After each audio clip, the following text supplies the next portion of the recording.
All right. Why Valve doesn't make new games anymore? Half-Life, Portal, Left 4 Dead, Counter-Strike. Valve is responsible for some of the most iconic games in gaming history. Oh, And yeah. practically There are so many Valve games that have walked so that other games could run. All right. Look at Counter Strike, and then look at Valorant. Look at Team Fortress. Look at Overwatch. What else? I'm sure there's a bunch I'm missing. every game they've ever made has been a massive success. If Ubisoft was Valve, they have already released Half-Life 19. Yes. Some convoluted mess of a game milking the IP for all it's worth. Oh yeah, and then in that you have to collect all the sight points to open up the map, and then you have to collect all the feathers, and then you have to collect all the chests, and then yeah. So where's Half-Life 3? Why doesn't Valve take advantage of their sterling reputation to keep selling chart toppers like so many others? It doesn't make sense. But when you look at Valve's history, it all becomes clear. And there's still hope we might get the game we've been waiting a decade for. Yeah, was Left 4 Dead Valve as well? Yeah, Left 4 Dead is like a GOAT co-op game for sure. And it all started when Valve was formed by two former Microsoft employees, Gabe Newell and Mike Harrington. Oh, These I didn't two know that. guys saw how successful Doom and Quake were and figured they could get into the industry, choosing to make an FPS game on the Quake engine. With a small team, Valve spent 2 Yeah, but are you going with like Counter-Strike years on this? developing their first game, Half-Life, an innovative first-person shooter that okay, told Half-Life. an amazing story while you played. It blew people away. You need to understand the impact this title had on the industry. GameSpot said it was the closest thing to a revolutionary step the genre had ever taken.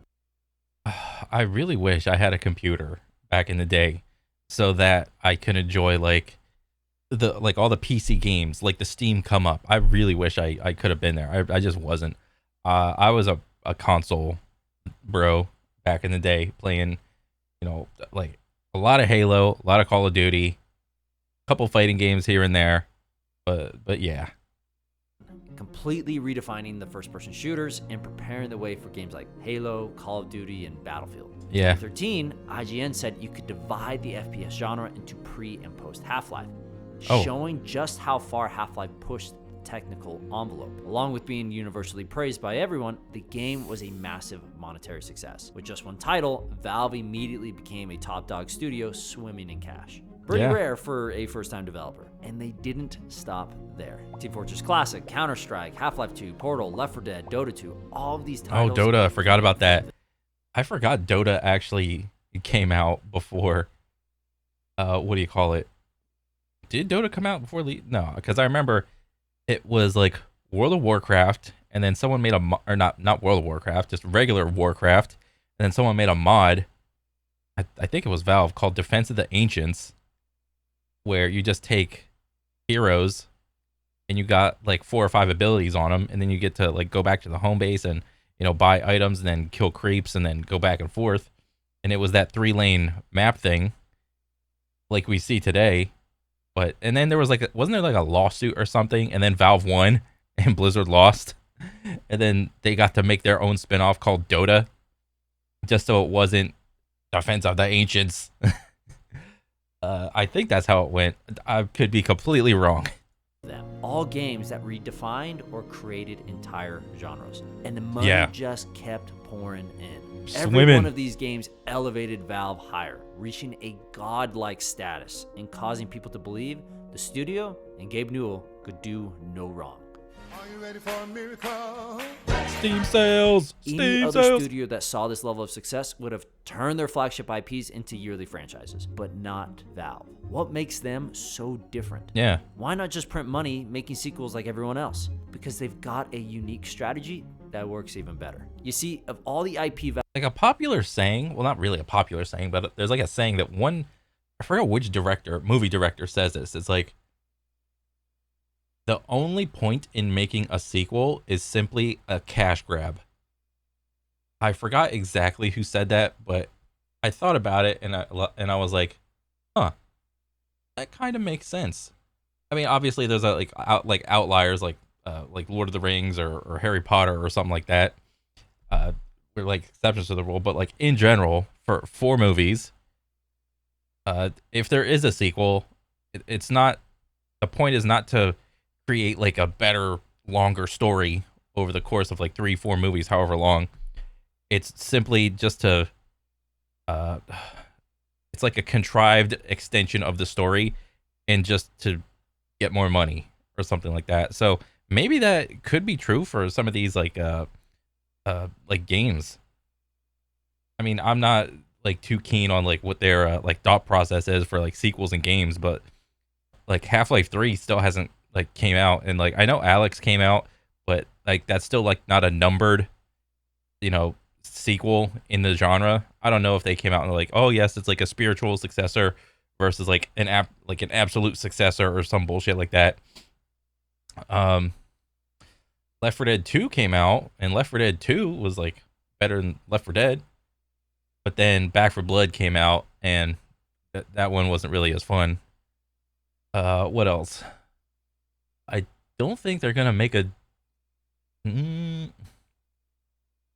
No, I could be wrong.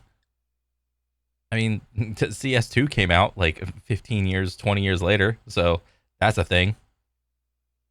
So I'm not sure why they like stop making sequels. Maybe there's like one guy somewhere making like a sequel for each thing, and they're just like it's being made, but it's being made slowly. Or maybe they just have like, they're trying to get like another foothold in like maybe another genre or something. I don't know.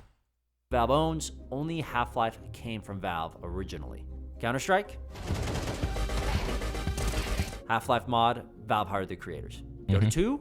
Warcraft 3 mod, Valve hired the lead designer. Team Fortress? Quake mod, Valve hired the developers. Portal? This next test is impossible. Originally a freeware game, and Valve hired the dev team. Left 4 Dead? Made by Turtle Rock Studios. Oh. So actually, Valve actually has no talent. They simply made the money off of that one little boom, and then they're just like, yeah, we're just going to hire you guys to make a game for us now. They're literally just like using their money and just throwing their money around to like, they're just throwing their weight around. Valve acquired them shortly before the game released. You get it. Valve is an expert at letting their community create value for them. Now, this isn't trying to diminish Valve at all. They see what gameplay loops resonate well with the community, hire the devs once they have something successful, and then repackage and release as a Valve game. The sheer number of hits and trendsetters they have released can't be a coincidence. Even if a Valve game misses every once in a while, Artifact, they know what they are doing. Card game. It's much rare. I think Artifact was supposed to be a competitor with like all the not tradable card games, but like, what's it called? Electronic card games or something, like whatever Hearthstone is. Forgot the actual thing or whatever, but I guess that was a flop. For them to make their own game from the ground up, and that's because Valve only makes their own games when certain conditions are met. This strategy sets Valve apart from the rest of their competition, and is why Valve has always been at the forefront of their industry. Where's Portal 3? No one does it like them. Yes, there are other innovative studios, but they're held back from trying unique strategies and forced to release new titles left and right. Hey, the only thing that's holding Call of Duty back is Call of Duty, all right?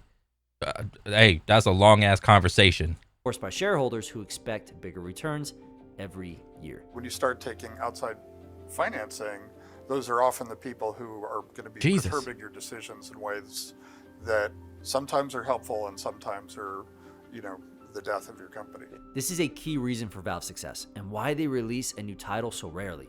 Valve is still a private company. The same guy that started Valve still has the majority control over Valve. Oh, dang, 50.1%. That 0.1% holding back the waves. Dang. And because the company isn't accountable to anybody, they are very careful about what games they release. He explains to me that Valve doesn't move forward with projects that don't seem promising or aren't working out, describing playtesting as their judge and jury. So Valve religiously validates their games through playtesting. And if they aren't happy with the results, they just scrap the project.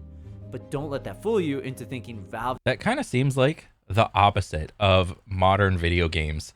it seems like a lot of games will just come out with like almost little to no play testing, and everybody pays for the game thinking whatever, and then they start playing the game, and then they realize, oh my god, this game is dog shit. There's bugs everywhere. Who play tested this? Nobody.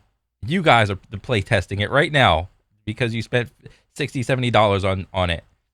But it seems in Valve's case, it goes into play testing and then it dies in play testing because it's not good enough. That's so funny. That's like the polar opposite of modern gaming. Valve doesn't care about money. They just have other ways to get it. If we look at Valve's release schedule before 2013 and then after, things look a little different. Before 2013, Valve gave us all of these. But after that year, Valve only released an Asian Counter-Strike spinoff, Artifact, Dota Underlords, Aperture, Desk Job, and CS2. All either spin-off games, tech demos, or new engine ports. Since 2013, we've really only got 2 brand new games, The Lab and Half-Life Alyx.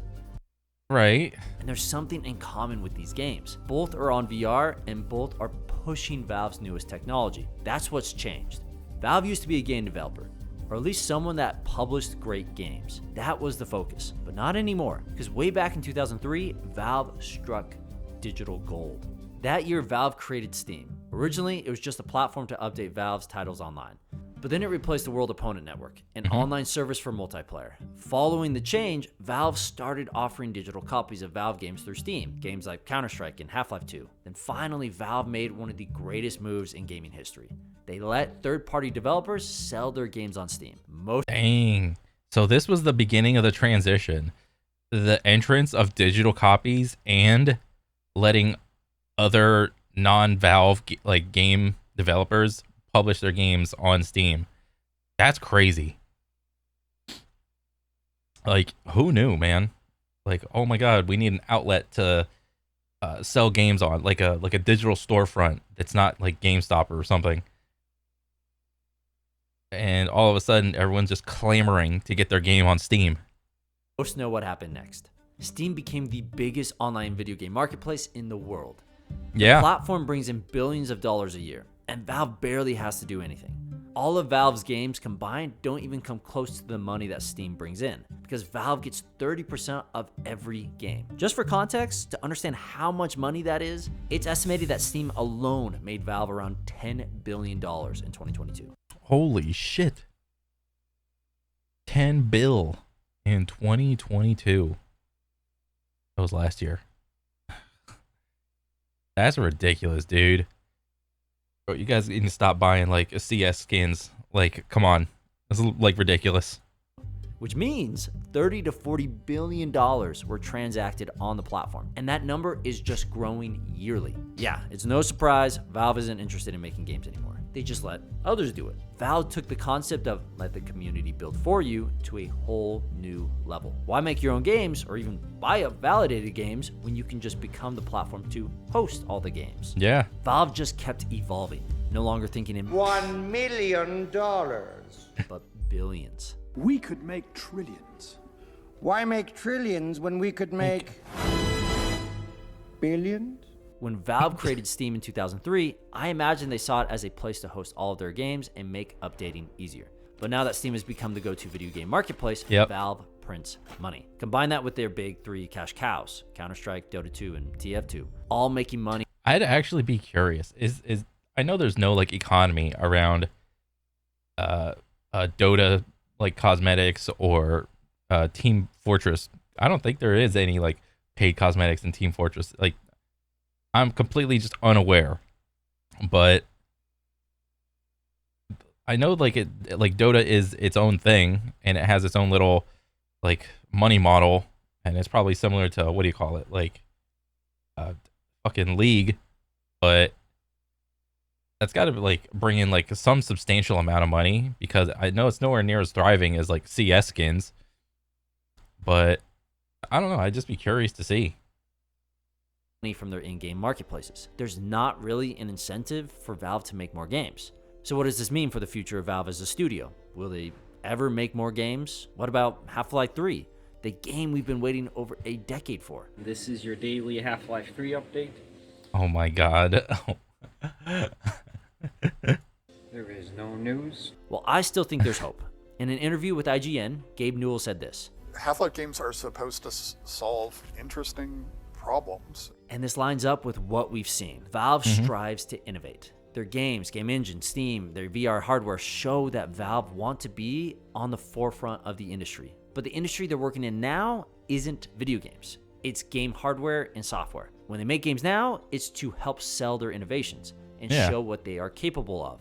It's why we got a Half-Life game for VR and not for PC or console. So when will we ever get Half-Life 3? We will eventually, but Valve won't make it just to make it. Eventually, guys, it's coming. It's coming, guys. It's just on the back burner, all right? It's coming up soon. Soon.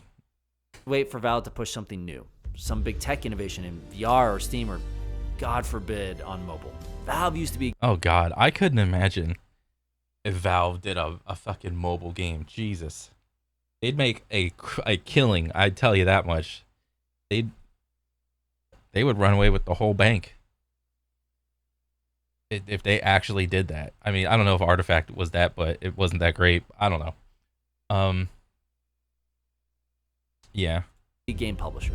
But now they're a hardware manufacturer and a software distributor.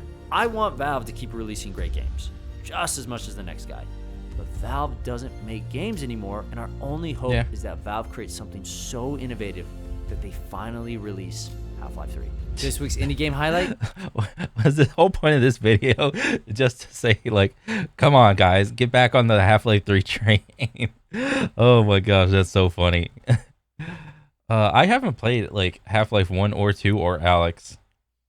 I don't even, like, because whenever I look back, I don't even know if I could actually go back and play those, like, really, like, hard-to-watch games anymore.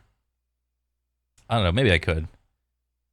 Is Celeste, which doesn't need much of an intro since it's pretty popular. But yeah, man, if you haven't tried this game, you should. It's a 2D platformer with a very high skill level where you help Madeline survive her inner demons on her journey to the top of Celeste Mountain. Gotta go try this out. It's a good one. Nice. Thanks so much for joining. We'll see you later. Oh, that was a good video, man. It's kind of funny, but because they did, they struck gold with the few games that they did make. And then they just don't need to make games anymore. And that's like the only company that I think has like went down that route. Every other company, like Blizzard, they tried to do their own little Blizzard store launcher with all the Blizzard games, trying to have a little foothold in each little genre. They never stopped making games. What else? Riot. I don't think there's like a Riot store, but Riot is doing the same thing Blizzard is in that they're trying to come up with their own little niche game in every little genre just to be a competitor with Blizzard. And then I know the Epic Store is a thing, and I did download it one time, but I just don't go to it anymore. I don't know. I don't play Fortnite or anything, so I wouldn't know. But no, this is a good video, man. And I want to see more. But other than that, man, good stuff. And I'll catch you guys on the next one, all right? Later.